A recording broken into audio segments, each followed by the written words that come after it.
இங்கே ஒருத்தவன் குப்பையில் ஏதாவது கிடைக்குமான்னு சொல்லி தேடிட்டு இருக்க பார்த்து ஒரு டிவி ஒன்று அவன் கண்ணில் தெம்பட அதை எடுத்து அவன் பார்த்துட்டே இருக்க பார்த்து ஒரு ஏலியன் ஷிப் திடீர்னு அங்கே வந்துட்டு ஒரு ஏதோ ஒன்று வச்சுட்டு அந்த இடத்த விட்டு போயிடுது. அது என்ன வச்சுன்னு சொல்லி பார்க்கறதுக்காக அவன் அங்கே போய் பார்க்குறான். அங்கே போய் பார்த்தான் தெரியுது அங்கே ஏதோ ஒரு முட்டை மாதிரி இருக்குன்ட்டு. அதை எடுத்துகிட்டு வந்து தன்னோட பையன்கிட்ட கொடுத்து இதை பத்திரமா வச்சுக்கணும்னு சொல்லிட்டு போயிடுறான். அவங்க அப்பா கொடுத்துட்டு போன மறாத நாள் எல்லாருக்கிட்டையும் காமிச்சு இது எங்கள் அப்பா வாங்கி கொடுத்துன்னு சொல்லி எல்லாருக்கிட்டையும் பெருமையாக சொல்லிட்டு இருக்கான்.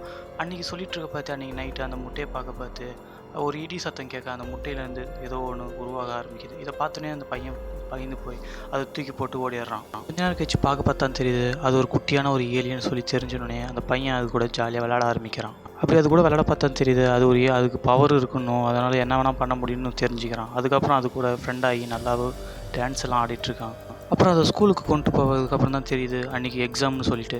உடனே அந்த ஏலியன் என்ன பண்ணுதுன்னா ஏதோ உருவாக்க ஆரம்பிக்குது. என்னென்னு உருவாக்குதுன்னு சொல்லிட்டு திரும்பி நின்று பார்த்துட்ருக்கான். திடீர்னு பார்த்தா அது உருவாக்கி ஒரு கண்ணாடி வந்து கொடுக்குது. அப்படி அந்த ஏலியன் கொடுத்த கண்ணாடி வச்சு அவன் எக்ஸாமில் எழுதிட்டு இருக்க பார்த்து அந்த கண்ணாடிக்குள்ளே வந்து சின்னதாக ஒரு பூச்சி மட்டும் பறந்து போய் மற்றவங்கள்ட்ட பார்த்து அதிலேருந்து ஆன்சரை காமிக்க ஆரம்பிக்குது. அப்படி வேதத்தை மற்ற பசங்க பார்த்து அந்த பூச்சி அடிக்கிறதுக்காக ஏஞ்சி போக ஆரம்பிக்கிறாங்க. ஆனால் அதுக்காட்டி நம்ம ஹீரோ அந்த எக்ஸாமையும் எழுதிட்டு அந்த கண்ணாடியை தூக்கி போட்டுறாரு.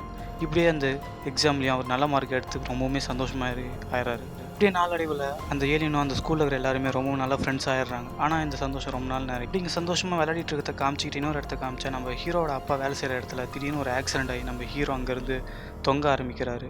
அப்படி ஹீரோட அப்பா தொங்கிட்டு இருக்கிறத பார்த்தோம் மற்றவங்க காப்பாற்றுறதுக்காக முன்னேறாங்க. ஆனால் கீழே விழுந்து அவர் அங்கேயே இறந்துடுறாரு. அப்படி ஹீரோவோட அப்பா இறந்துட்டாருன்னு சொல்லி ஹீரோக்கிட்ட வந்து அவங்களோட டீச்சர் வந்து உங்கள் அப்பா இந்த மாதிரி ஆக்சிடெண்ட்டில் இறந்துட்டாருன்னு சொன்னோடனே அது பையனால் தாங்க முடியாது அங்கேயே உட்காந்து அழ ஆரம்பிக்கிறான். அப்படியே இங்கே இவன் மனசு உடஞ்சி ரொம்ப அழுதுட்டுருக்க பார்த்து இந்தாண்ட காமிச்சா இறந்து போன அவங்க அப்பாவோட அந்த டெட் பாடி காமிக்க பார்த்து அந்த குட்டி எலியன் என்ன பண்ணுங்கன்னா அங்கேருந்து வந்து மொத்த பவரையும் கொடுக்கறதுக்காக தயாராகி மொத்த பவரையும் தர ஆரம்பிக்குது. அப்போ ஹீரோவோட அப்பா அங்கேருந்து காணாமல் போகிறாரு. இப்படியே காமிச்சா நம்ம ஏலியனுக்கும் கொஞ்சம் கொஞ்சமாக பவர் குறைஞ்சிட்ருக்க அப்படியே அந்த நைட்டு முடியுது.